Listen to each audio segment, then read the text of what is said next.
Ya. Bismillahirrahmanirrahim. Assalamualaikum warahmatullahi wabarakatuh. Waalaikumsalam warahmatullahi wabarakatuh. Selamat siang, salam sejahtera untuk kita semua. Alhamdulillah ya. Alhamdulillahirabbil alamin, kita berjumpa kembali di siang hari ini. Mudah-mudahan semuanya dalam keadaan sehat. Dan bagi rekan kita yang masih sakit, yang belum sempat, kita doakan semoga sakitnya segera disembuhkan, dan yang belum bisa bergabung segera bergabung ya. Masih tetap semangat belajar Bapak Ibu? Semangat Ibu. Iya, harus semangat ya. Nah, sebelum kita memulainya, ada baiknya kita berdoa terlebih dahulu. Mudah-mudahan ilmu yang kita dapatkan ini bisa bermanfaat. Berdoa dimulai.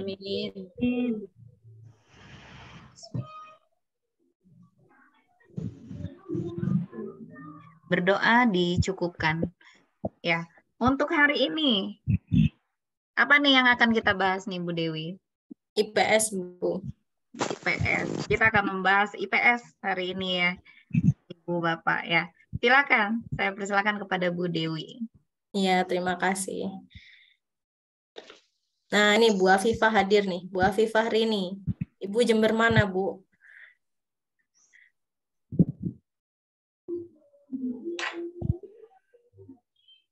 Bu Afifah.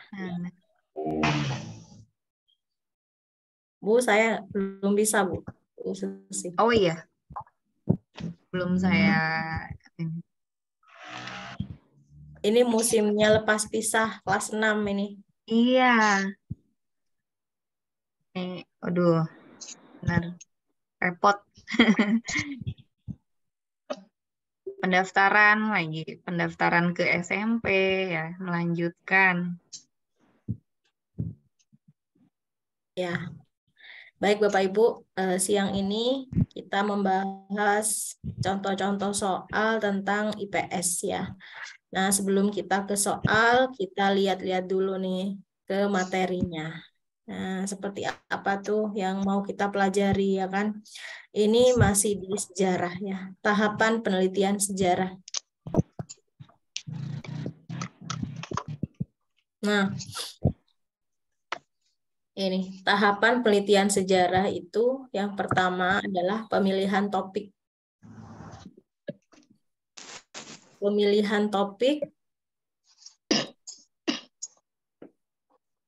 Nah, biasanya kalau di bahasa Indonesia itu membuat karangan juga ada pemilihan topik ya kan, tema gitu ya. Nah, kalau di penelitian sejarah ada pemilihan topik juga, topik yang akan kita teliti dalam penelitian itu, penelitian sejarah ya kan. Nomor 2 itu pengumpulan sumber. Nah, pengumpulan sumber disebut heuristik ya, sering kita jumpai kata-kata heuristik pada soal-soal IPS. Apa sih heuristik? Nah, heuristik itu mencari atau mengumpulkan materi, namanya heuristik. Nah, ini mencari, mengumpulkan, kemudian menghimpun sumber-sumber sejarah yang berkaitan dengan permasalahan yang dikaji. Nah, ada sumber primer dan juga sumber sekunder. Sumber primer itu adalah sumber yang disampaikan oleh saksi mata. Jadi sumber pertama ya, yang langsung gitu ya. Yang melihat langsung, dia dinamakan sumber primer. Kalau sumber sekunder adalah yang bukan saksi mata. Nah, misalnya dari apa ya? Kata siapa gitu ya, menurut ahli siapa. Nah, itu namanya sumber sekunder. Tahapan ketiga yaitu verifikasi. Verifikasi kritik sejarah. Nah, verifikasi ini dibagi menjadi 2. Ada kritik ekstern dan juga kritik intern. Nah, tujuannya untuk apa? Menguji keaslian sumber sejarah. Nah, nanti ada pasti ya kritik itu dibagi 2, kritik ekstern dan kritik intern. Kalau misalnya di situ ada opsi kritik apa namanya, kritik umum atau verifikasi umum. Nah, itu berarti bukan termasuk dalam penelitian sejarah, karena verifikasi kritik sejarah ini hanya dibagi dua aja, ekstern dan juga intern gitu. Itu tahapan yang ketiga. Kemudian tahapan, nah ini penjelasan masing-masing kritik ekstern dan juga kritik intern. Seperti ini Bapak Ibu. Kritik ekstern dari aspek fisik.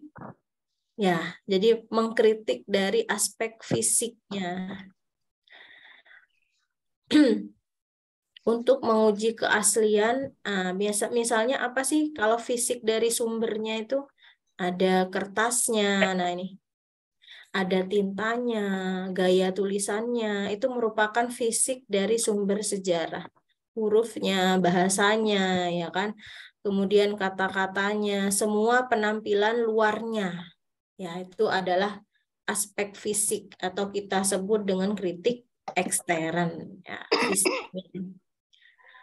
Nah, kemudian ada lagi kritik intern dalamnya. Apa sih dalamnya itu seperti apa kalau sumber sejarah? Nah, ternyata membandingkan kesaksian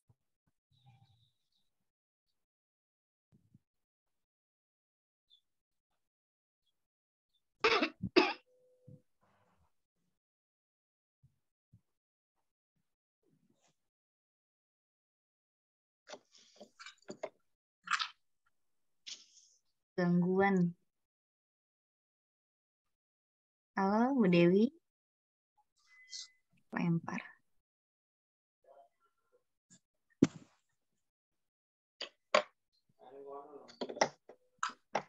Isa ada.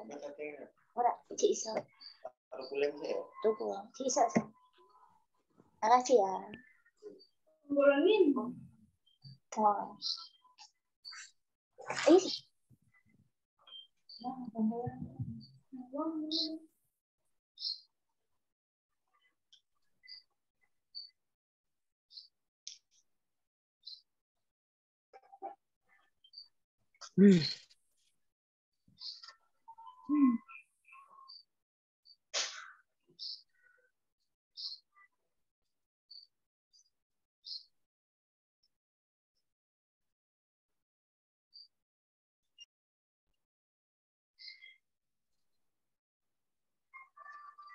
Assalamualaikum Bu Susi, Bapak Ibu semuanya. Waalaikumsalam. Ini Bu Dewinya terlempar. sudah terlihat Bapak Ibu? Oh, sudah terlihat. Ya, oke. Kita sampai nomor berapa tadi ya? Ini ya, ekstern ya.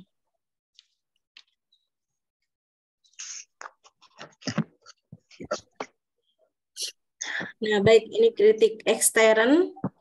Seperti yang dikatakan tadi, kritik ekstern itu menilai dari segi fisiknya. Nah, ya, aspek fisik, kertas, tinta, gaya tulisan, huruf, bahasa. Ya. Nah, kalau ini kritik ekstern, masih nomor 3 ya, tahapan verifikasi itu ya. Penilaian intrinsik dari sumber-sumbernya, membandingkan kesaksian daripada berbagai sumber. Nah, itu kritik internnya. Nah, tahapan nomor 4 adalah interpretasi. Apa interpretasi? Nah, ternyata interpretasi itu penafsiran. Penafsiran data yang diperoleh. Ada analisis dan juga sintesis ya. Analitik gitu ya, kalau misalnya di opsi itu ada yang menyebut analitik, analisis ya. Analisis itu berarti menguraikan, sedangkan sintesis menyatukan. Nah, gimana arti kedua kata itu dalam soal seperti yang dicontohkan di bawahnya? Misalnya seperti ini, seorang peneliti menulis tentang peristiwa gempa yang melanda Yogyakarta. Data yang didapat yaitu ada jumlah korban, kemudian ada jumlah rumah roboh, infrastruktur hancur. Nah, data-data yang telah dianalisis disatukan sehingga menghasilkan fakta bahwa gempa tersebut benar-benar terjadi. Nah, berarti uraian ini, teks ini namanya interpretasi analisis. Diuraikan. Ya, dari peristiwa itu diuraikan berapa jumlah korbannya, berapa jumlah yang roboh. Nah, seperti itu. Itu namanya analisis, interpretasi analisis.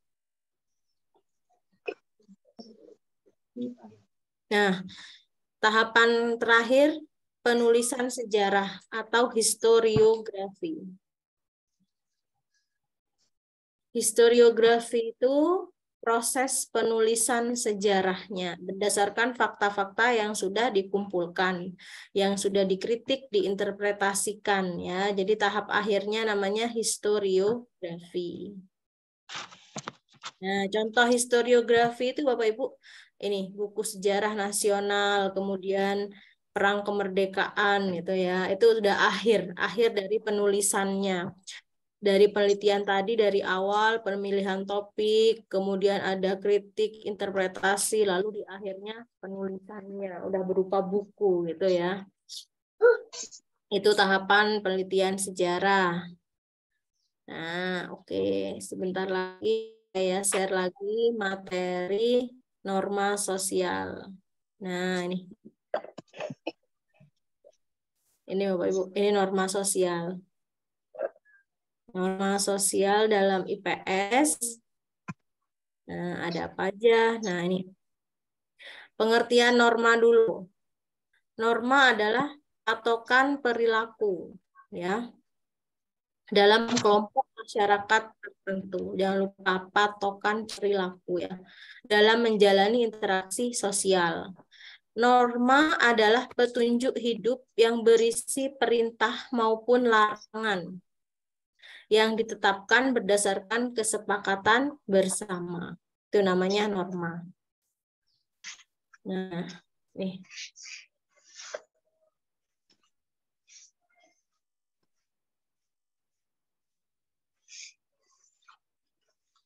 Fungsi norma mengatur tingkah laku, menciptakan ketertiban, mencapai tujuan bersama di masyarakat, menjadi dasar untuk memberikan sanksi. Ya. Ciri-ciri norma sosial tidak tertulis atau secara lisan. Kemudian hasil kesepakatan masyarakat. Apabila norma dilanggar, ia harus menghadapinya. Artinya dia harus bertanggung jawab gitu ya. Norma sosial kadang-kadang bisa menyesuaikan perubahan sosial. Artinya ada perubahan di situ sesuai dengan yang berlaku saat itu. Nah, ini. Berdasarkan daya pengikatnya, ada norma cara atau usage. Biasanya kalau di soal ini tidak ada kata ini, langsung usage aja, itu ya istilahnya. Bentuk perbuatan tertentu yang dilakukan individu. Namanya usage, cara, contohnya itu cara makan yang benar gimana, itu ya. Cara artinya seperti etika gitu ya Bapak Ibu ya. Cara bersin, cara apa ya, terhadap orang tua gitu, cara menghormati guru itu termasuk usage cara ya. Nah, kalau ini namanya folk ways ya, atau kita sebut dengan kebiasaan. Kalau folk ways itu berulang-ulang ya, secara sadar, kemudian tujuannya jelas. Nah, ada sanksi bagi pelanggarnya berupa teguran.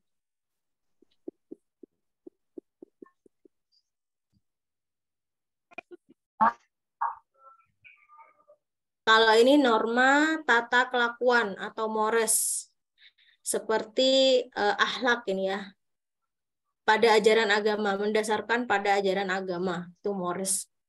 Misalnya, Pernikahan dalam suatu marga di daerah Sumatera Utara merupakan suatu pelanggaran. Nah, berarti ini contoh-contoh itu lebih ke tata aturan adatnya itu ya kalau Mores ya.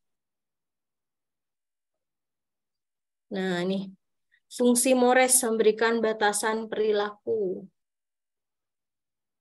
Kenapa? Ada lagi norma adat istiadat atau kustom.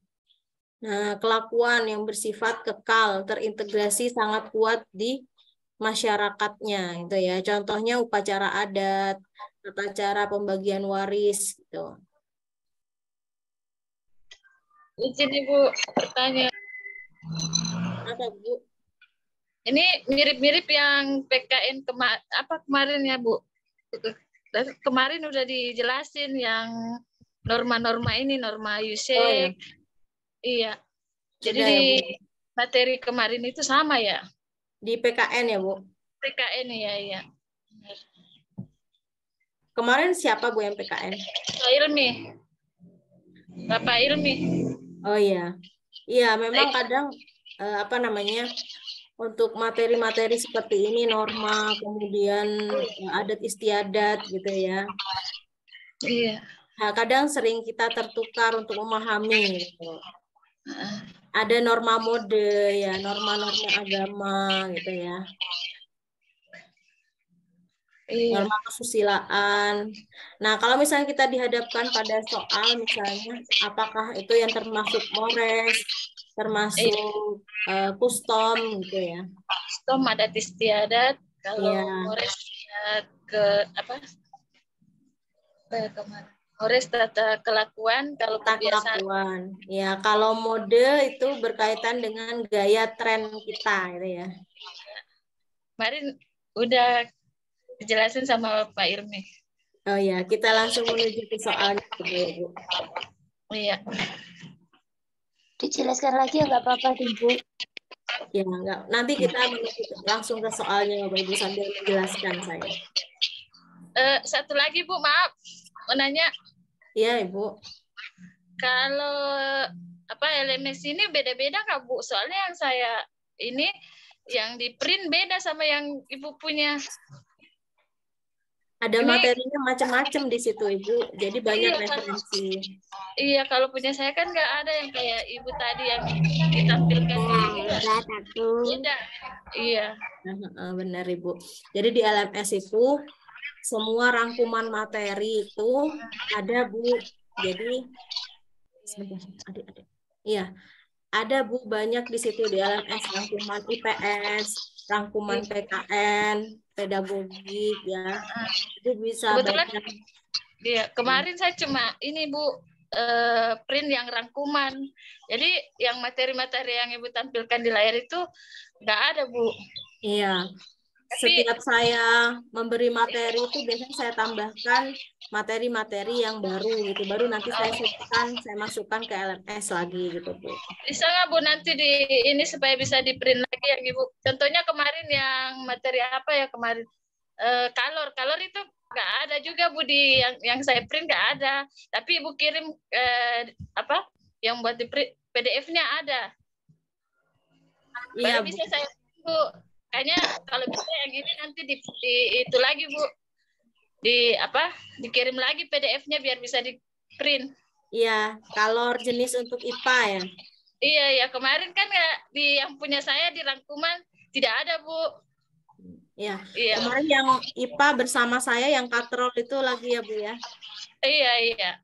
Tapi soal-soalnya hampir mirip-mirip sih, semuanya sama, bukan mirip lagi sama, cuman yang punya Ibu tuh lebih ini ya, lebih banyak gitu. Iya Bu. Iya. Misalnya yang dimasukkan di LMS hanya 5, kemudian yang kemarin yang saya jelaskan 10 gitu ya Bu ya, lebih banyak. Iya, lebih banyak.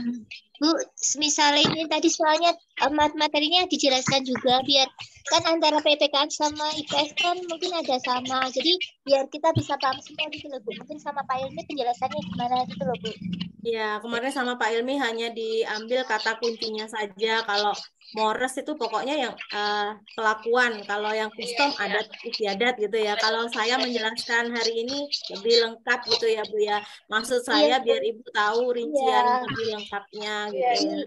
Maka dari itu Ibu menjelaskan lagi aja, jangan kan ini materinya IPS gitu loh Bu, bukan PKN, jadi beda tutor, beda penyampaian. Jadi kan kita kalau lebih paham semuanya kan lebih enak gitu loh Bu. Iya Bu, benar. Ya nggak apa-apa. Ini sambil saya menjelaskan lagi ya Bapak Ibu ya. Nanti kita balik lagi gitu ya ke materinya biar ada selingan. Iya Bu. Iya. Oke. Terima kasih Bu. Ya sama-sama Bu. Nah baik. Kalau siang-siang tuh baca materi terus gitu ya. Kalau nggak ada temannya tuh ngantuk ya. Baik, ini coba kita lihat soalnya. Dalam masyarakat adat Lampung. Nah, Bapak Ibu, ada kata kunci di sini. Adat Lampung Melinting terdapat 3 sistem pernikahan, yaitu mesukum. Kemudian ada apa nih, ngakuk majau katanya. Istilahnya orang Lampung nih ya. Mesukum merupakan adat pernikahan. Si gadis dibawa ke keluarga pria untuk ditanya apakah bersedia untuk menikah. Nah, proses selanjutnya adalah pertunangan. Nah, ini yang terjadi di adat Lampung ya. Termasuk peristiwa apa dalam peristiwa sejarah seperti itu yang tadi? Custom Bu. Nah, custom ya sudah jelas ya. Kalau custom itu adat istiadat ya. Kemudian kalau tadi rinciannya custom itu apa tadi Bapak Ibu? Adat istiadat. Iya, adat istiadat. Kalau folklist apa nih? Sambil mengingat-ingat nih Bapak Ibu. Kebiasaan. Kebiasaan. Lalu kalau fashion ini adalah gaya. Gaya ya. Gaya tren kita yang sesuai dengan perkembangan zaman. Nah, kalau Mores kelakuan. Kalau usage cara. Gitu. Iya. Rincian lebih lengkapnya di materi tadi itu Bapak Ibu. Tidak terbatas hanya sekedar cara, contoh-contohnya apa, sanksinya gimana. Nah, seperti itu ya. Ya Bu, kalau bisa dikirim lagi ya PDF-nya biar bisa di-print buat. Iya, itu tadi PowerPoint, nanti saya convert aja ke PDF. Nah, ini nih. Membungkukkan badan saat bertemu orang lebih tua. Nah, ini Bapak Ibu. Baik di rumah, di sekolah, atau di tempat umum. Peristiwa ini termasuk contoh apa?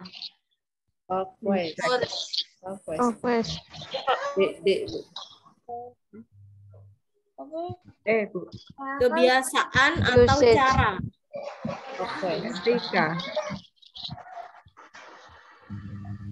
Antara D atau E? Kebiasaan.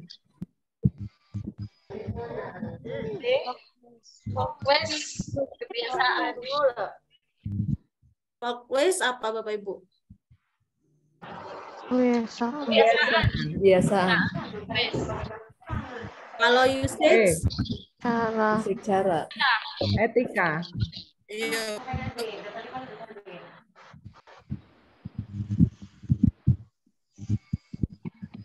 Kalau ini cara Bapak Ibu, cara itu lebih terbatas ya, lebih sempit daripada folklistnya ya. Jadi kalau dalam hal ini membungkukkan badan saat bertemu orang yang lebih tua, berucap gitu ya, itu lebih ke folklistnya. Nah, usage-nya seperti apa? Usage-nya itu tata cara yang kita lakukan tapi tidak terus-menerus Bapak Ibu. Bukan. Kalau ini kan memang sudah kebiasaan kita membungkuk saat bertemu orang tua, lebih tua, kemudian ada guru ya kan. Nah, itu lebih ke folklist-nya karena itu udah kebiasaan. Nah, usage-nya itu cara yang bagaimana? Misalnya cara itu tidak berlaku terus-menerus, artinya saat di mana di tempat umum cara kita untuk bersin gimana gitu kan. Kemudian cara bersin kalau kita sendirian gimana? Nah, itu cara, artinya tidak berlaku terus-menerus. Gitu kan, artinya berubah gitu, Bu. Kalau kita nggak ada orang, masa bersinnya sampai gimana ya? Perlu sampai beda kan ya dengan di tempat umum, kan? Nggak seterusnya berlaku menutup hidung gitu kan ya. Itu cara. Artinya bedanya ini tidak terus-menerus gitu. Kalau cara. Mores kayaknya, mores. Nah, kalau mores apa, Bu? Kelakuan. Iya, kelakuan. Kalau yang nomor 2 ini lebih kepada kebiasaan, ya kan? Artinya ini kan mau kita lakukan terus-menerus, Bu. Itu ya. Dimanapun bertemu dengan orang tua, guru, orang tua kita, atau siapapun, pastinya kita berlaku sopan seperti ini, membungkuk atau mengucap salam, itu kan dilakukan terus-menerus. Itu cirinya. Coba kita balik ke materi tadi itu ya. Bedanya apa sih itu kan?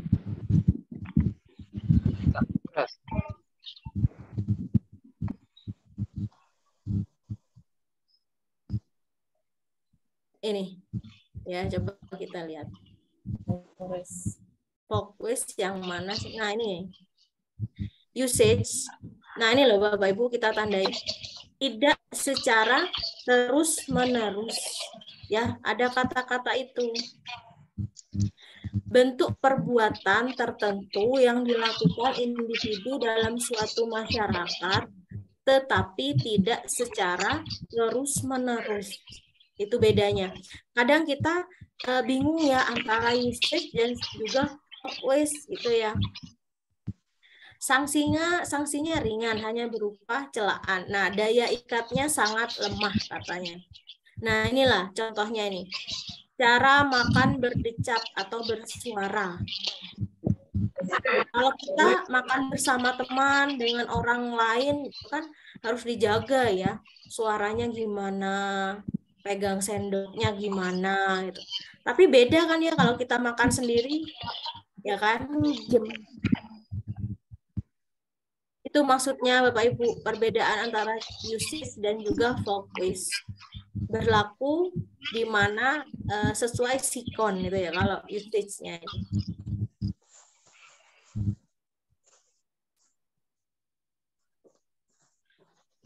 Kalau focus tadi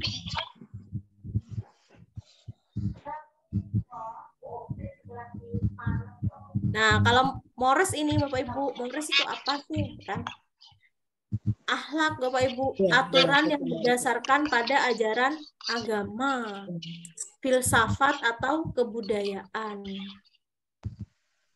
Nah, ini dicontohkan pernikahan dalam satu marga di daerah Sumatera Utara merupakan suatu pelanggaran. Nah, yang dititik beratkan pada pelanggarannya. Kenapa disebut mores? Karena itu melanggar norma agama. Itu maksudnya ya. Karena bersumbernya dari ajaran agama kalau mores. Nah, bedanya dengan custom apa? Nah, kalau custom tadi kebiasaan yang ada di adat. Nah, ini seperti ini. Bersifat kekal katanya. Jadi, kebudayaan yang sudah menjadi tradisi turun-temurun di dalam suatu suku. Itu disebut custom. Ya. Kalau custom itu titik beratnya pada kegiatannya, Bapak Ibu. Misalnya adat pernikahan di Bali atau di ini ngaben ya, ngaben itu di Bali juga ya kan. Kalau di mana ya? Di suku Tengger ya ada kesodo ya kan di Bromo itu termasuk custom, Bapak Ibu.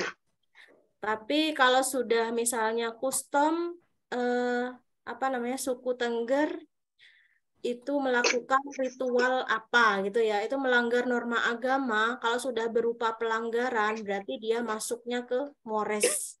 Kita tinggal lihat dia yang dititik beratkan pada segi apanya. Itu perbedaan custom dan mores. Iya, kalau tadi perbedaan usage dan folkways. Jadi hampir-hampir sama memang Bapak Ibu ya antara keempatnya ini. ada yang agak mirip ya pengertiannya. Jadi kita perlu tahu mendalam yang dititik beratkannya itu pada apanya. Tuh ya. Kalau custom sudah tahu ya titik beratnya pada kegiatannya, sedangkan kalau mores itu pada pelanggaran adatnya itu ke agama maksudnya, ke mana ya, pelanggaran budayanya gitu ya. Seperti itu dilihatnya ya. Cara membedakan antara folklist dan juga usage, kemudian Bu Dewi, Bu mau tanya Bu, untuk itu mohon kasih contoh yang lainnya yang usage itu. Ini. Ya, sebentar. Ini Bu. Nomor 3 nih Bu, contohnya Bu. Bu Alpia. Ya. Ya. Coba kita lihat. Berikut yang merupakan contoh usage atau cara. Yang mana menurut Ibu? Kecil enggak kelihatan nih. Oh, sebentar saya besarkan. Ini kan contoh usage. Nah, nomor 3 masuk Bu. Batuk, mematuhi orang tua. Ingat ya Bapak Ibu, usage itu bersifat apa? Terus menerus atau sementara? Sementara. Sementara. Kalau folklist itu yang terus menerus. Ingat cirinya ya. Jadi kalau yang sementara dulu yang mana? Sementara Menutup mulut saat batuk. Menutup, iya, nomor 3. Lalu? Saat bertemu. Kalau upacara larung saji ini adat ya. Ya, enggak, itu kalau pasti adat udah masuk custom. Nomor 1 Bu. Itu 1, 2, 3. Ya, 1 dan 3. Masuk enggak ya? Nomor 3. Oh, berarti 1 sama 3. enggak. 2 dan 1, 2, 3 Bu. 1, 2, 3. Iya, 1, 2, 3. Sampah pada tempat.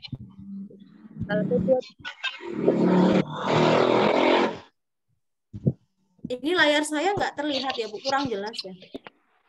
Jelas. Jelas, Bu. Jelas Bu. Jelas. Itu Bu terus menerus itu Bu ya. Kenapa Bu Alpia? Sampah pada tempatnya terus menerus kayaknya Bu. Kayaknya Bu. Pada tempatnya. Memperlakukan Bu, lebih ke memperlakukan hal-hal yang kurang baik, itu cara ya, usage itu ya. Berarti nomor 1 masuk kan ya? 1, 2, 3. Kalau menurut saya 1, 2, 3. Memberi salam saat bertemu. Ini contoh saat sama seperti yang membungkuk itu tadi Bu. Terus menerus. Folklist. Ya, jadi dia masuknya ke folklist. Nomor 2 dan 4 itu folklist, ya kan? Berarti yang cara yang mana berarti Bu? B. 1 dan 3. Bu Alpia gimana nih? Sudah ada gambaran ya tentang usage?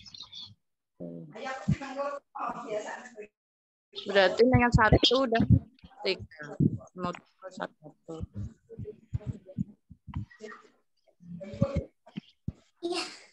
Kalau mau memberi salam saat kamu memberikan silahkan terus menerus.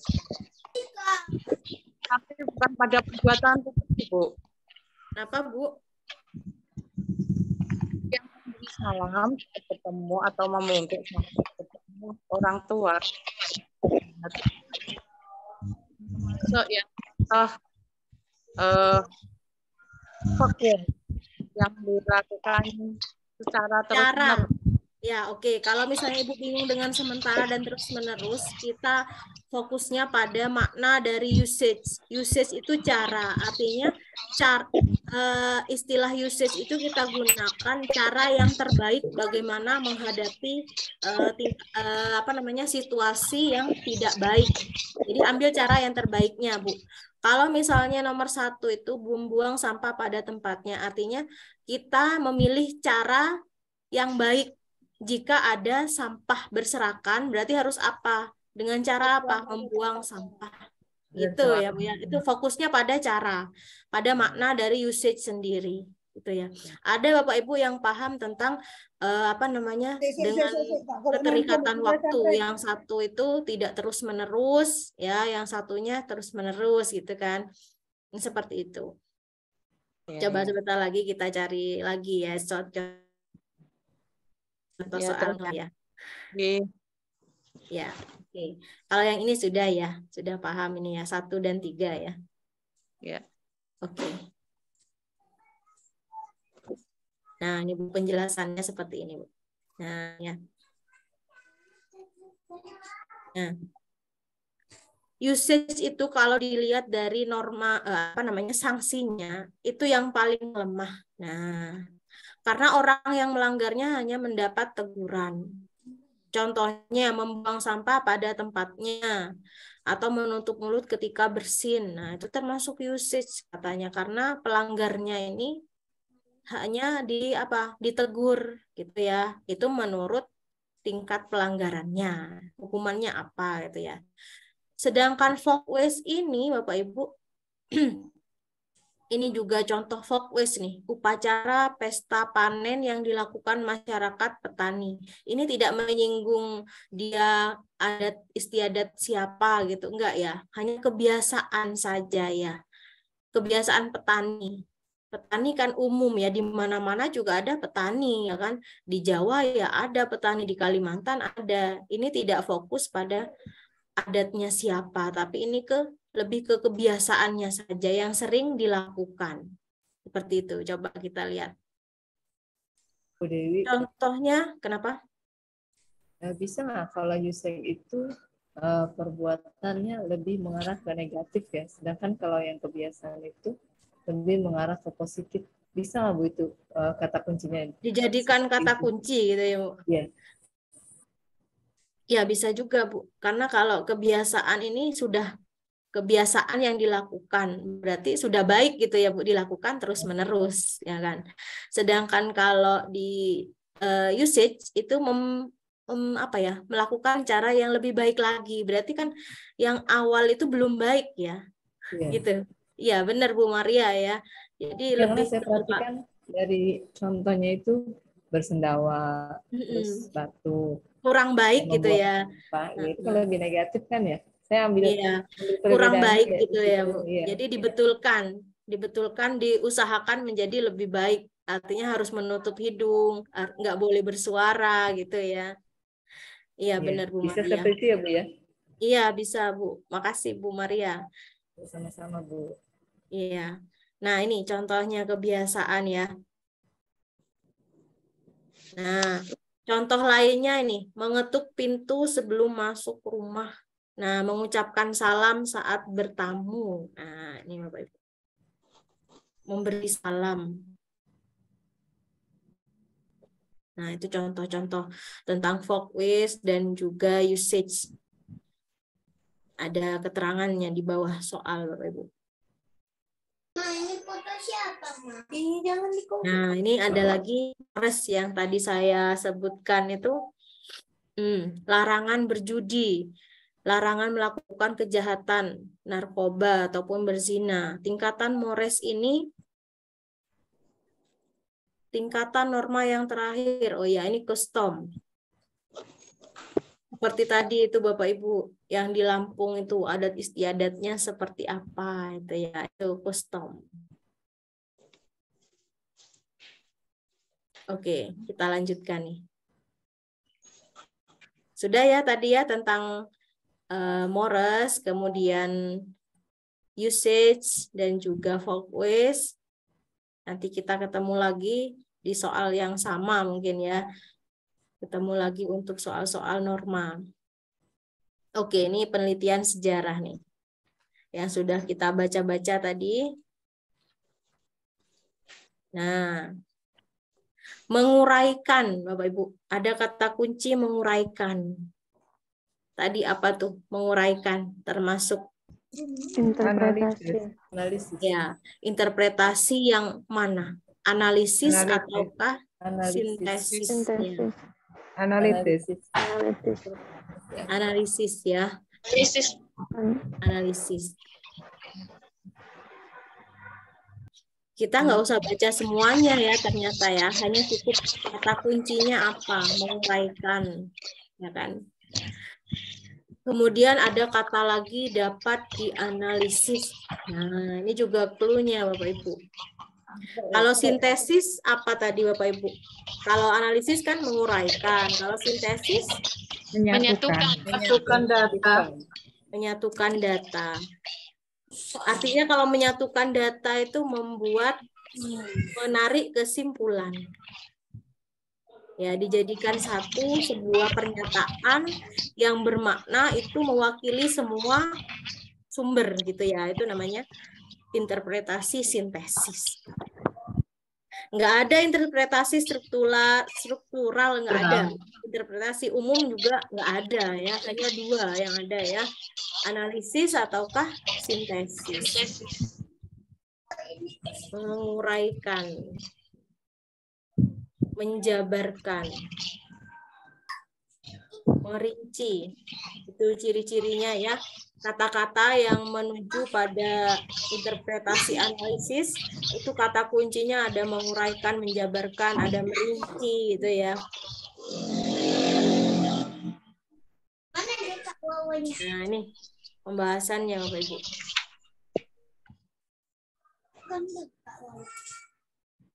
Kalau deskriptif interdisipliner itu pendekatan yang memusatkan perhatian pada masalah-masalah sosial yang dapat didekati dari berbagai disiplin keilmuan sosial, gitu ya. Itu deskriptif interdisipliner. Ada ya di opsi D ya. Ini siapa? Ini Oke, siapa? nomor 7. Ini siapa? Dari data di atas yang merupakan beberapa masalah yang sering muncul terkait sumber sejarah. Nah, sumber sejarahnya, sumber sejarah pendukung suatu penelitian. Apa masalahnya Bapak Ibu? Dari kelima masalah, 1, 2, 3, 4, 5, kira-kira yang menjadi sumber masalah itu apa? Kalau kita melakukan penelitian. Yang tua Mas. Sudah sangat tua. Sumber masih tertutup. Ya. Kesulitan dalam memahami bahasa yang digunakan Bu Dewi. Ya, kesulitan memahami bahasa. Kemudian sumbernya sudah tua, ya kan? Sumber masih tertutup. Keempat Bu. Sumber Apalagi Bapak Ibu? Sumber masih tertutup. Sumber masih tertutup, ya kan? Ada ya sumber-sumber sejarah itu yang masih terbatas dibuka untuk umum gitu kan ya, hanya orang-orang tertentu atau waktunya masih beberapa tahun lagi Pak dibukanya itu. Kita nggak bebas mencari informasi tentang sumber sejarah itu gitu ya. Berarti ini nomor 2, 3 dan 4C Bu Dewi.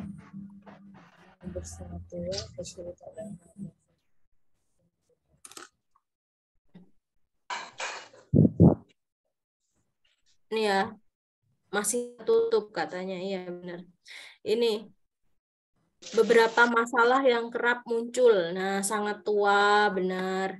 Tidak boleh sembarangan dibaca gitu kan. Ada kan ya Bapak Ibu ya.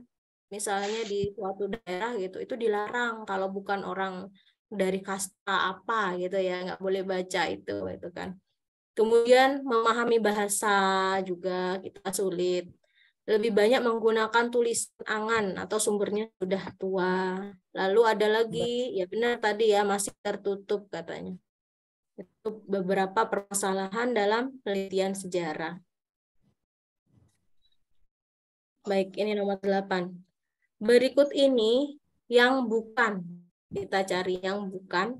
Ciri-ciri nilai sosial. Nah, tadi sudah dijelaskan tuh di materi ya, ciri-ciri nilai sosial itu apa. Kita cari yang salah. Yang A bisa mempengaruhi benar Bu. diri seseorang. Benar, oke. Benar. Merupakan konstruksi masyarakat, interaksi benar ya. Benar. Ini interaksi. Oh, benar. B benar. Proses B. belajar dan C berjumpa. benar ya, Benar. sosialisasi benar. Saling berkaitan benar. Benar. Yang bukan Yang bukan yang kedudukan yang kuat. Benar. Yang yang bukan ya. Artinya norma yang paling kuat adalah norma nilai apa? Nilai ketuhanan ya. Kalau nilai sosial kan hanya di masyarakat gitu ya Bapak Ibu ya. Artinya kedudukannya penting juga, hanya bukan yang paling kuat gitu ya. Ini berarti ya yang bukan. Nah nih.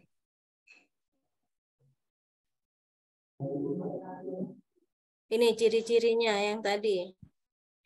Terbentuk melalui sosialisasi, disebarkan di selang warga. Nah, ini bervariasi, cenderung berkaitan satu sama lain katanya. Ciri-cirinya, benar.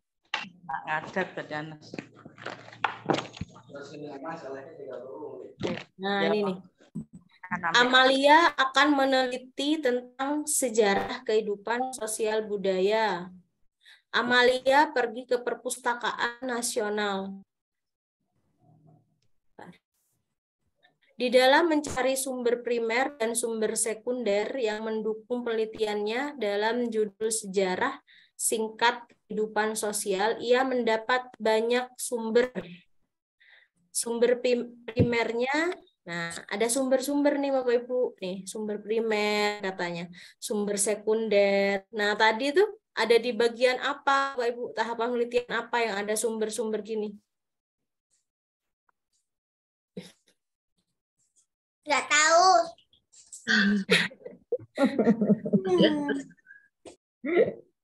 Heuristik. Bu, kayaknya. Apa Bu? Heuristik, Bu. Ya, heuristik ya. Heuristik artinya pengumpulan data. Sumber. Pengumpulan atau penemuan. Iya. Kan di sini ada ya, sudah ada kata kuncinya ya. Nah, ada sumber primer, sumber sekunder katanya. Kalau kritik tadi kan masuk di proses apa? Tahapan apa? Verifikasi. Verifikasi. Ya? Ada kritik ekstern dan intern itu masuk di verifikasi. Kalau historiografi tahap terakhir ya kan. Interpretasi itu tadi penafsiran yang ada analisis dan sintesisnya.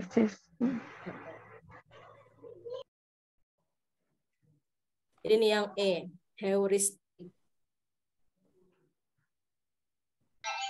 Ini lagi nih. Ini A ya. Ya, Bu. Historiografi. Bacakan Bapak Ibu. Husna nih. Sejak tahun 2017 di Desa Trobulan banyak dibangun rumah-rumah Majapahitan. Rumah Majapahitan ini dibangun dengan memperhatikan temuan arkeologis yang tersebar di situs Segaran. Di sana terdapat sisa-sisa bangunan lantai, halaman, dinding bata, gentong, pecahan gerabah, sumur, serta saluran. Saluran apa ini? Drainase. Drainase. Dalam tahapan ini disebut historiografi.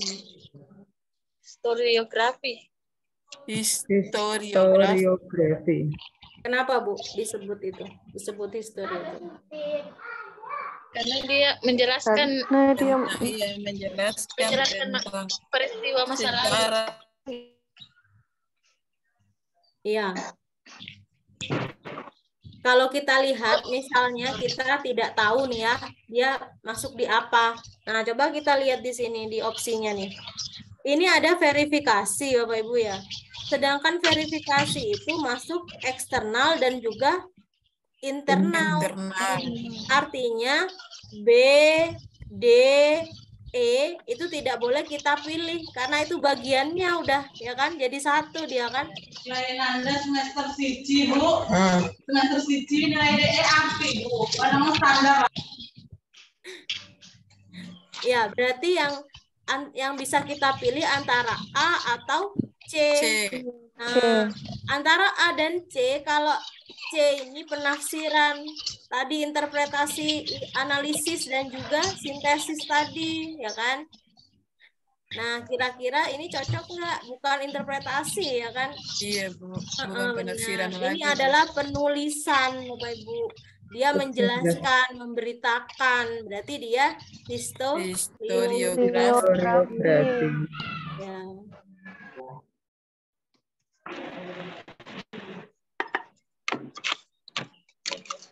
Nah, memilih topik katanya. Metode sejarah nih. Memilih topik ada heuristik, verifikasi, interpretasi, dan historiografi. Kita lihat nomor 5 nih. 5 contohnya.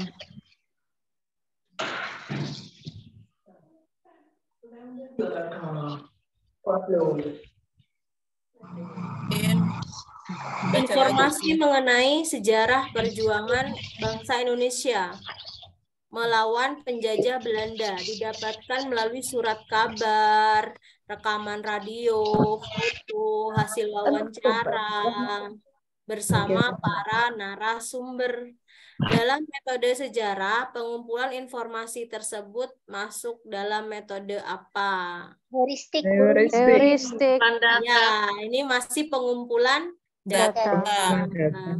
Sama seperti tadi si Ani, siapa itu tadi mengumpulkan data, ada sumber sekunder, sumber primer. Nah, itu ya sama seperti ini. Ada surat kabar, rekaman radio, foto, ya kan? Itu termasuk heuristiknya. Kalau expose nggak ada di penelitian sejarah ya Bapak Ibu ya, nggak ada expose.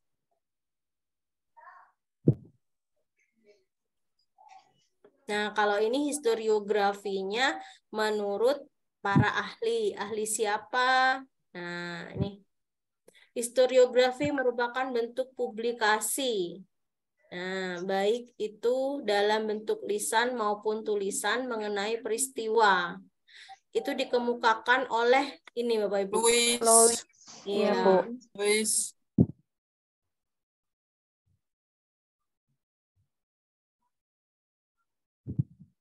Nah, ini, jika kita akan melakukan suatu kritik eksternal, nah jangan lupa Bapak Ibu, jika ditampilkan suatu dokumen seperti ini, gambar 2 dokumen, kemudian Bapak Ibu disuruh membandingkan, nah berarti sudah masuk di verifikasi atau kritik ya.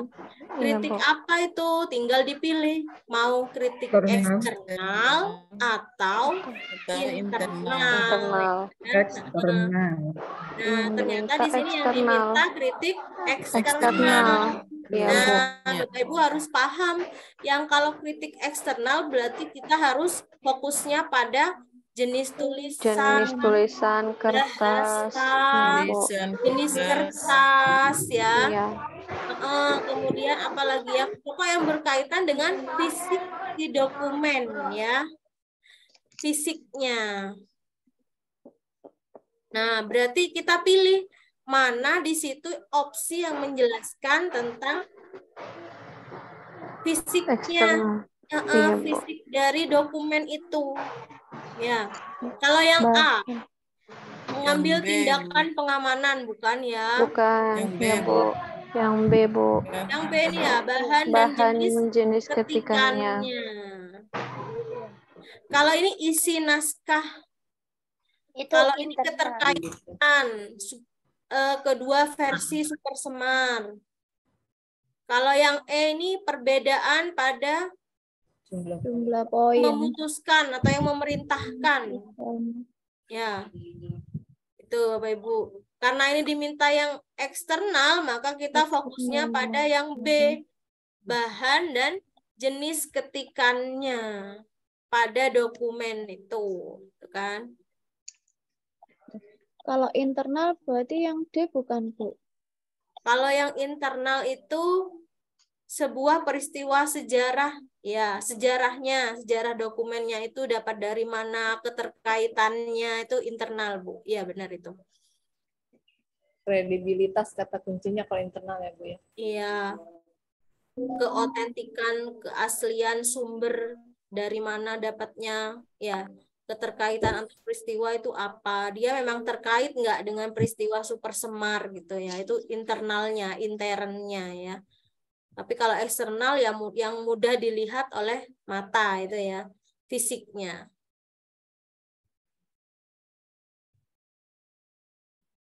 Oke, ini 11. Seorang sejarawan melakukan penafsiran. Kalau penafsiran tadi istilahnya apa nih?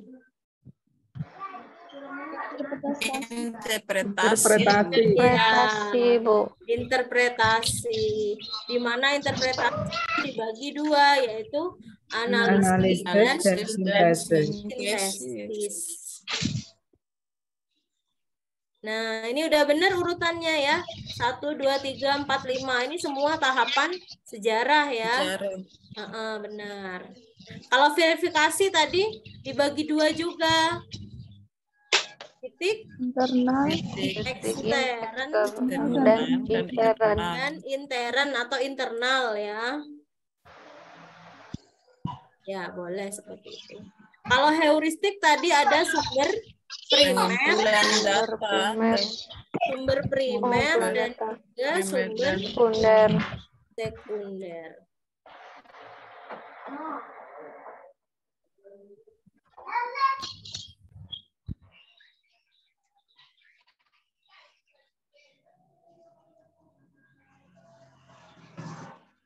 Nah, ini lagi. Kisah yang terjadi pada masa lampau harus diteliti menggunakan metode penelitian sejarah. Dalam menggunakan metode penelitian, hal yang perlu diperhatikan adalah pada tahapan apa? Analisis. Interpretasi. Analisis dan sintesis. Apa nih? Kalau heuristik bukan ya, karena dia pengumpulan data. Interpretasi.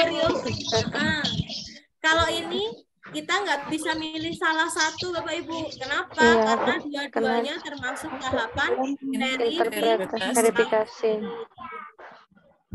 Artinya di dalam opsi itu, jika itu termasuk satu tahapan, berarti nanti munculnya bukan kritik ekstern atau intern, nanti munculnya tahapan verifikasi.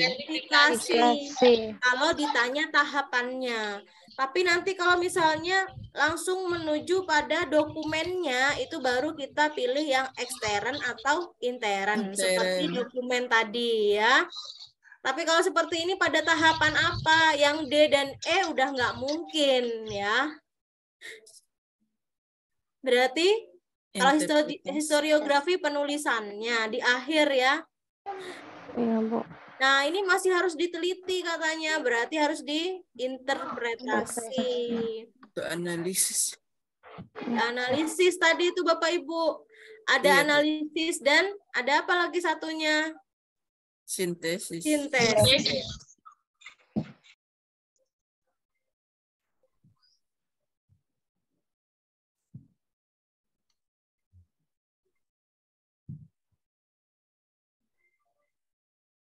Nah, ini interpretasi katanya, tahap penafsiran.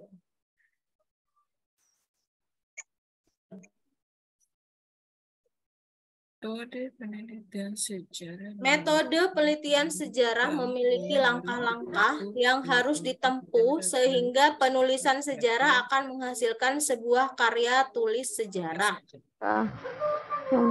yang dapat dipertanggungjawabkan. Tetapi sebelum memulai langkah-langkah penelitian, yang harus dilakukan oleh peneliti adalah menentukan topik dan tema penelitian. Ya, menentukan topik dan tema penelitian. Ini pasti nomor 1 urutannya ya, karena dia sebelum katanya kata kuncinya ini. sebelum memulai. Nah, berarti harus ada pemilihan topik. Topik. Ya, Setelah Bu. memilih topik, baru heuristik, yaitu menentukan sumber. Nah, setelah menentukan sumber, apa langkah ketiganya? Lakukan interpretasi. Penafsiran. Penafsiran. Lalu dikritik, dinilai lagi, yaitu verifikasi. Terakhir itu historiografi. Itu urutannya ya. Nah, ini pemilihan topik katanya.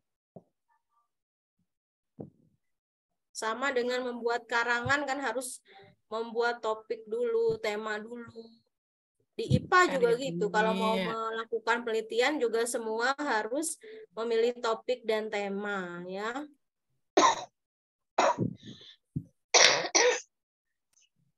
Oke,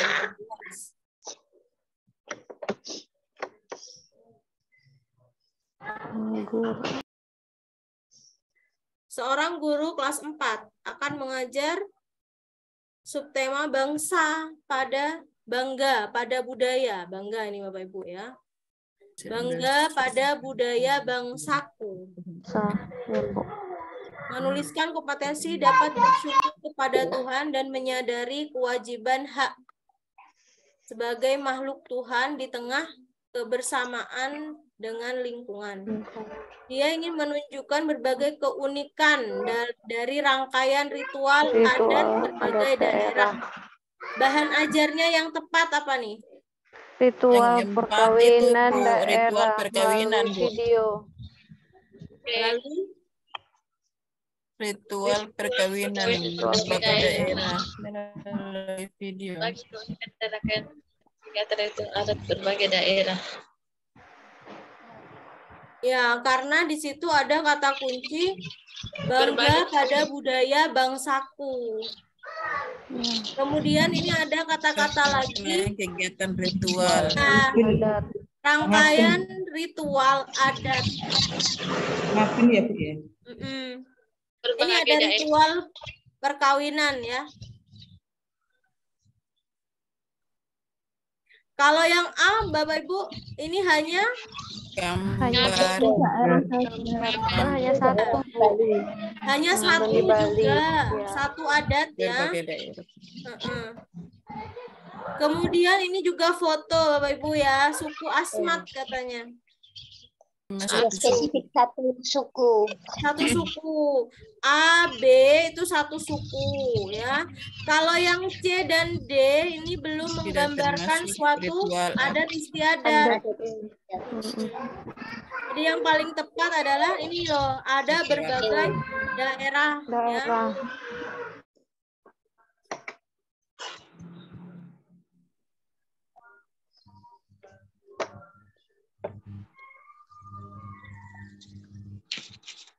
Ibu Fatmati, nomor 15. Siap, Bu.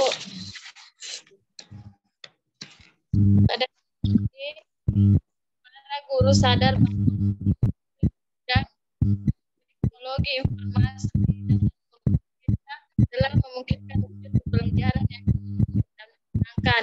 Karena itu, para guru saat ini banyak yang menguasai teknologi informasi dan media untuk melakukan pembelajaran dan mencari bahan ajar. Penyampaian materi pun menggunakan slide dan video yang menarik. Bahkan dapat melakukan evaluasi menggunakan platform yang tersedia di internet. Dari penjelasan tersebut, silakan guru untuk bisa menguasai teknologi informasi dan multimedia termasuk dalam tindakan rasional berorientasi nilai. Itu harus sesuai dengan nilai yang berlaku di pembelajaran. D, rasional instrumental sesuai dengan tujuan yang ingin dicapai. Terarah. D, tradisional. D, afektif. D, modern. Ya, gimana Bapak Ibu yang ini? Menguasai teknologi informasi dan multimedia termasuk dalam tindakan apa yang dilakukan guru ini? Modern Modern, Bu.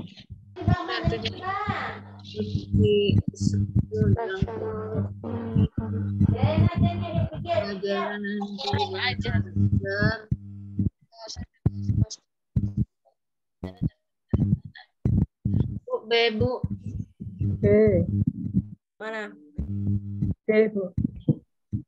Apakah dia hanya modern saja gitu kan? Rasional instrumental, Bu. Ya.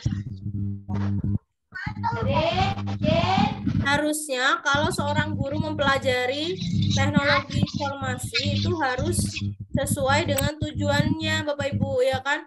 Kalau guru ingin ini ada kata-kata ini Bapak Ibu ya, melakukan pembelajaran dan bahan ajar katanya. Ya.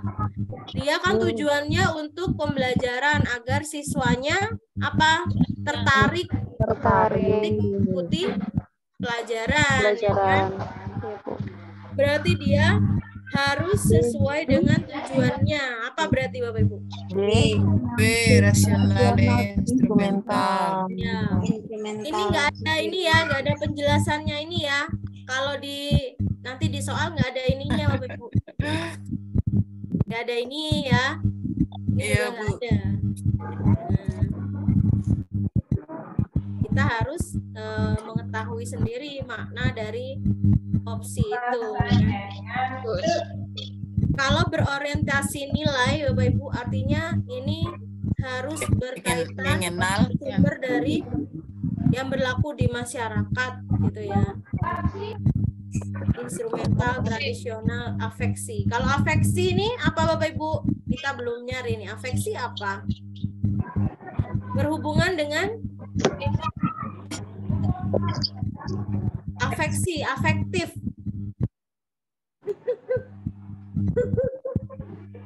Afeksi dengan afektif sama, Bu. Sama apa, Bu? Apa aja? Sikap ya. Afeksi ini tentang perasaan, Bu. Afeksi apa, Bu? Menjabarkan tentang suatu perasaan. Berhubungan dengan perasaan. Perasaan. Boleh. Kasih sayang gitu, Bu. Sikap, bukan ya? Kalau afektif di pembelajaran sikap ya? Iya. Ternyata perasaan ini ya. Ini instrumental. Sesuai dengan yang diarahkan. Sesuai dengan tujuannya, itu instrumental. Ada dasarnya gitu maksudnya Bapak Ibu kalau instrumental ya. Kita mempelajari sesuatu harus ada dasarnya. Tujuannya apa, itu masuk pada rasional instrumental.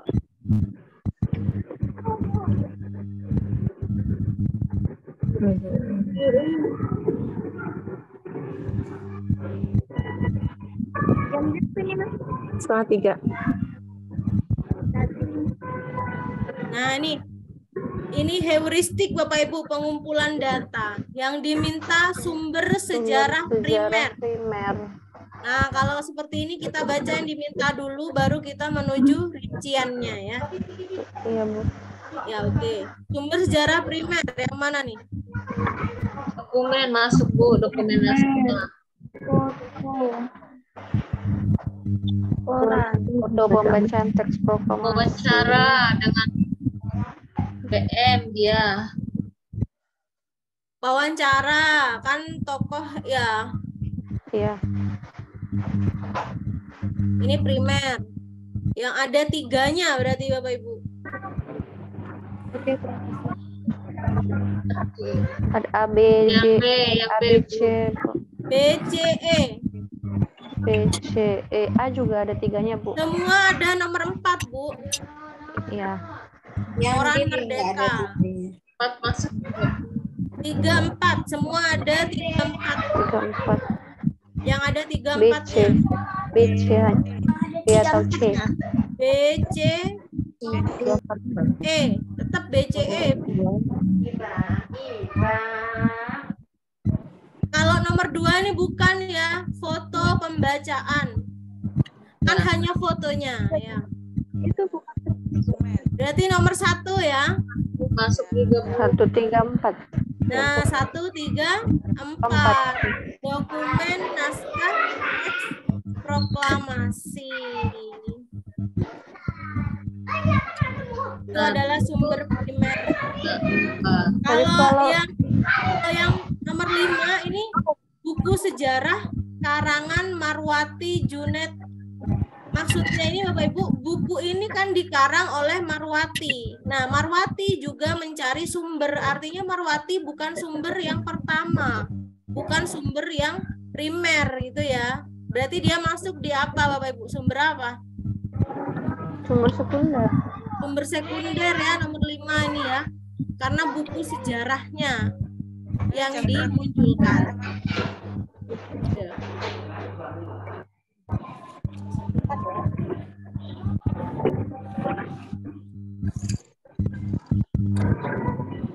Nah, ini sumber primer, bukti-bukti tertulis tangan pertama mengenai sejarah yang dibuat pada waktu peristiwa terjadi oleh orang yang ada atau saksi langsung atau yang hadir pada peristiwa tersebut.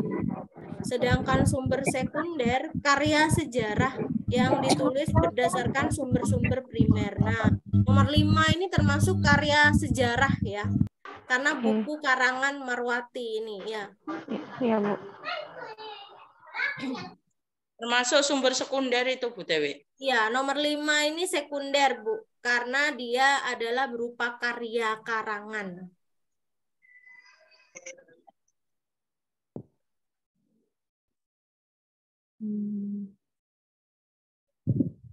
Artinya si Marwati ini tidak mengalami sendiri peristiwa sejarah. Misalnya buku sejarah si Marwati ini menceritakan peperangan tahun sebelum dia lahir ya. Artinya Marwati kan tidak mengalami, dia hanya mencari informasi pada sumber sejarah lainnya. Berarti dia yang kedua. Yang kedua namanya sekunder.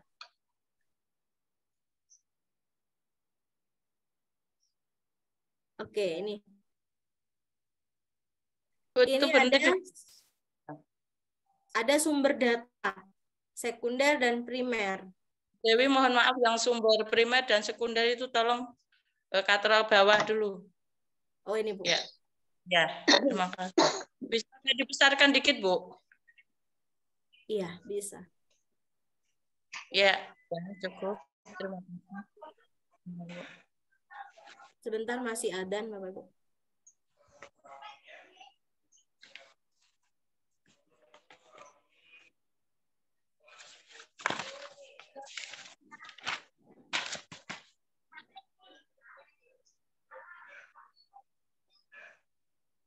Deskripsi saja, Bu. Kalau ditulis sama, terlibat deskripsi. Bisa dilanjut.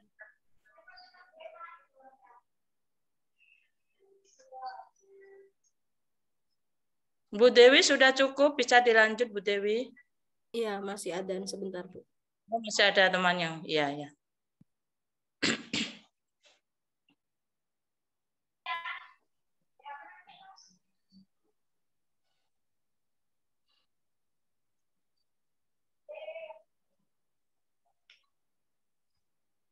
Ensiklopedia.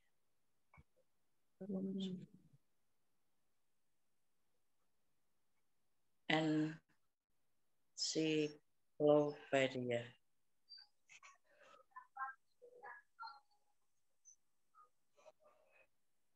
Tinjauan penelitian.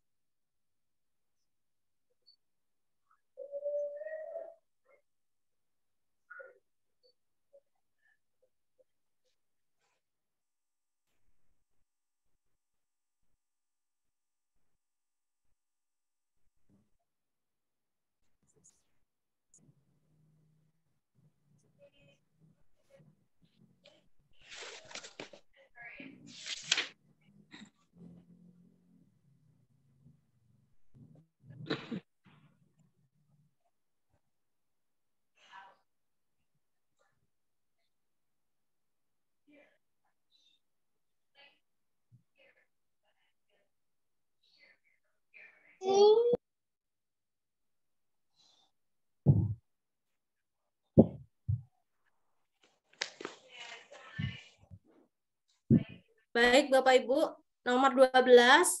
Ini yang ditanya sumber data yang belum terisi. Berarti sumber primer yang belum terisi ya. Sumber data yang sesuai untuk mengisi tanda tanya katanya. Jadi kita harus pilih yang termasuk sumber primer. Kita lihat opsinya.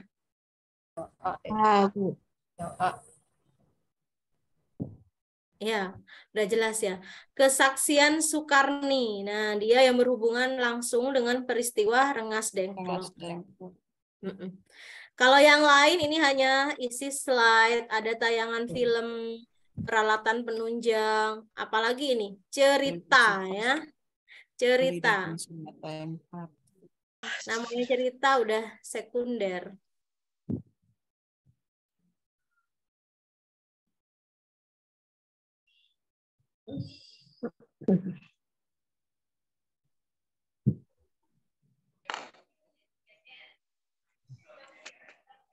Tujuan seorang peneliti ya, tujuannya melakukan sebuah verifikasi atau kritik sumber adalah apa tujuan memverifikasi atau mengkritik? A. Agar penulisan sejarah berada pada realnya. Yang B. Memberi penafsiran. Kalau penafsiran tadi apa Bapak Ibu? Interpretasi. Kan ya. Untuk memilah dan memilih. Yang E kayak Yang D. Mendapatkan sumber. Nah, mendapatkan sumber tadi apa? Heuristik. Iya, heuristik ya. Interpretasi kalau ini yang D. Sedangkan yang D itu heuristik ya. Nah, berarti A, C, E. KCE.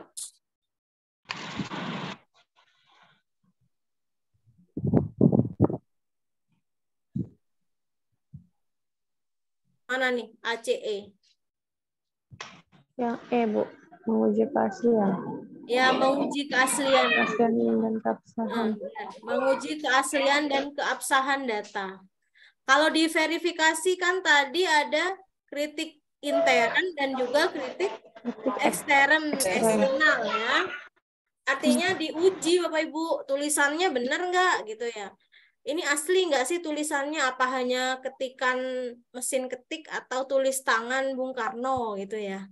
Itu namanya dikritik ekstern, menguji keasliannya Bapak Ibu. Tujuan dari verifikasi adalah menguji keaslian dan keabsahan.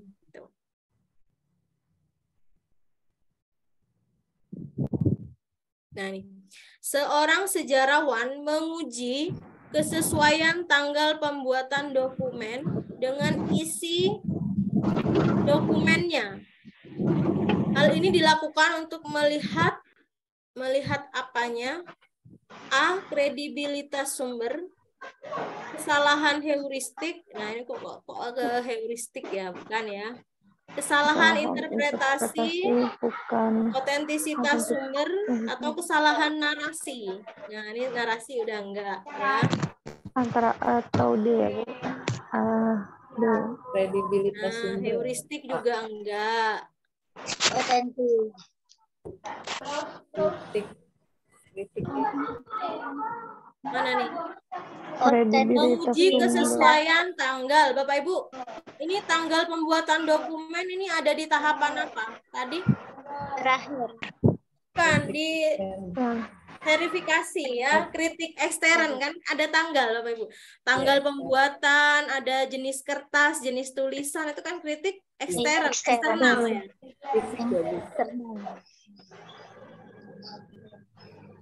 Melihat apanya? kredibilitas sumber. Kalau interpretasi bukan, karena ini masuk di verifikasi dia tahapannya ya kan, bukan interpretasi lagi. Antara A atau D Bapak Ibu? Yang D. A kayaknya Bu. Otentisitas sumber. Otentisitas, kredibilitas. Nah, ini bedanya Bapak Ibu. Otentisitas itu keaslian, kebenaran suatu sejarah. Sedangkan kredibilitas, keabsahan yang dapat dipercaya kebenarannya berdasarkan sumber data yang tersedia atau berdasarkan penelitian dan juga perbandingan. Katanya ada perbandingan ini Bapak Ibu. Suatu pembuktian sejarah. Berarti ini kan kesesuaian tanggal itu tanggal dengan isi ya. Ada yang dibandingkan kan Bapak Ibu ya? Iya, Bu. Berarti kalau perbandingan itu lebih ke Kredibilitas. kredibilitas. Itu ya bedanya ya. Beda antara otentisitas dan juga kredibilitas.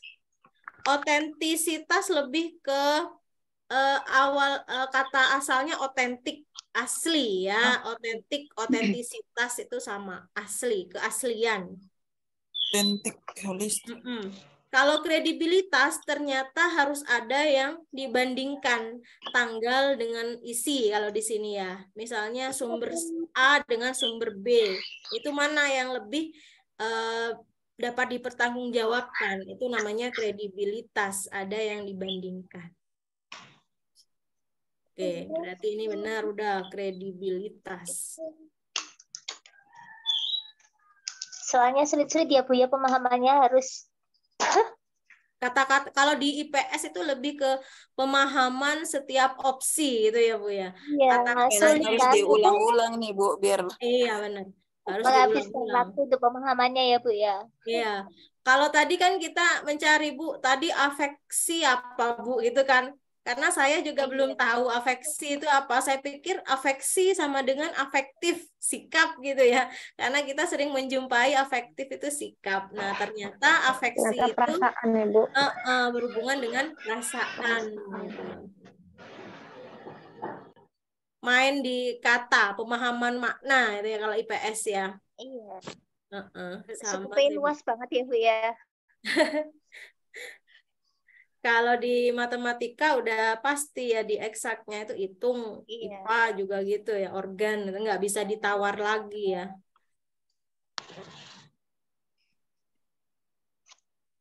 Nah ini pada tahap historiografi. Nah tahapan nomor berapa nih historiografi nih Bapak Ibu? Terakhir ya, nomor 5. Maka yang dilakukan peneliti sejarah adalah harus ngapain nih di historiografi ini? Kalau yang A ini harus diuji katanya. Yang tadi loh Bapak Ibu ya, keabsahannya. Berarti itu masuk verifikasi ya. Kalau yang ini, yang C, pengumpulan data ini ya, menemukan. Ada kata-kata heuristik. Historiografi. Yang kita cari adalah historiografi. Itulah Bu yang Oke, Bu. Nah, ini fakta-fakta yang telah dikumpulkan, dikritik, diinterpretasi dalam bentuk tulisan yang logis dan sistematis. Ya. Kita jangan fokus pada ini Bapak Ibu ya. Misalnya kita fokusnya pada kritik dan interpretasi. Nah, ini nggak nyampe-nyampe pada historiografi. Karena ini masih belum historiografi. Kalau kita fokusnya pada kritik dan interpretasi. Tapi kita fokusnya pada ini. Ada kata-kata ini Bapak Ibu. Bentuk tulisan yang logis, sistematis, dan bermakna. Itu ya. Tahapan historiografi.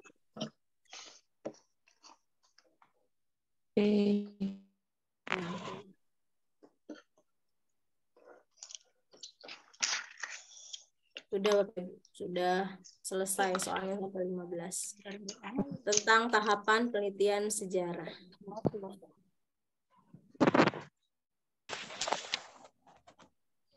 Oke, jam 3 kurang 4 menit nih Bu Susi. Baik Bapak Ibu, sebelum ditutup ini kita diskusikan, mungkin ada pertanyaan atau ada saran, masukan gitu dari Bapak Ibu. Atau Bapak Ibu ingin konsultasi tentang pendaftaran UP atau pretest gimana gitu Bapak Ibu ya. Ibu Wahyu nih. Kenapa Bu?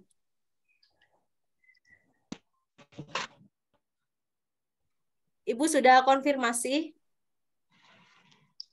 Belum, baru aja. Untuk belum ini ya, di SIM PKB-nya sudah konfirmasi untuk kategori A atau B, Ibu? Belum, Ibu. Baru saja daftar terus langsung ada link Zoom ini terus baru masuk. Di SIM PKB maksud saya, Bu? PKB. SIM PKB-nya di Oh, PPG? SIM PKB belum. Belum dapat SIM PKB. Ibu mau UP atau pretest? Maksud Ibu mau UP atau pretest? Oh, UP. Iya. Oh, yang ini ya, yang buat ke Juli, Dewi. Oh iya. Ya Ibu silakan. Jika ada kepentingan silakan meninggalkan Zoom. Nggak apa-apa. Saya informasi yang untuk yang cetak formulir tanggal sekarang ya. Cetak formulir untuk UP, Bu. Iya. Iya, Bu. Belum bisa, Bu. Oh, belum bisa? Iya. Belum. Linknya sudah Belum ada. keluar waktunya, Belum Bu. ada LPTK-nya, terus Oh, belum linknya ada belum LPTK-nya ya. Belum. Tapi kan sudah ada form pendaftaran, ya Bu. Pendaftaran UP. Nah, bagi mahasiswa yang saat ini uji kinerja yang angkatan 4, itu kan uji kinerja sudah harus menggunakan kartu pendaftaran UP, Bapak Ibu ya. Meskipun di situ tidak tercatat dia ujian di LPTK mana, tapi formulir UP itu sudah bisa digunakan untuk UKIN yang saat ini angkatan 4 gitu ya, kuliahnya. Kalau untuk penempatan di LPTK itu biasanya H-7. Kalau tanggal 25 berarti sekitar tanggal 18, Bu. Baru nanti muncul LPTK, kemudian jadwalnya jam berapa gitu, Bu. ruang virtualnya. Nanti dihubungi kan ada link WA-nya nanti, Bu. Di UKM PPG itu. Berarti tunggu dari LPTK masing-masing ya? Iya, Bu. Nanti ada link di mana UKM PPG, Ibu nanti klik itu udah tergabung di UP mana UP LPTK yang ditunjuk gitu ya. Kalau yang untuk pretest itu gimana, Bu?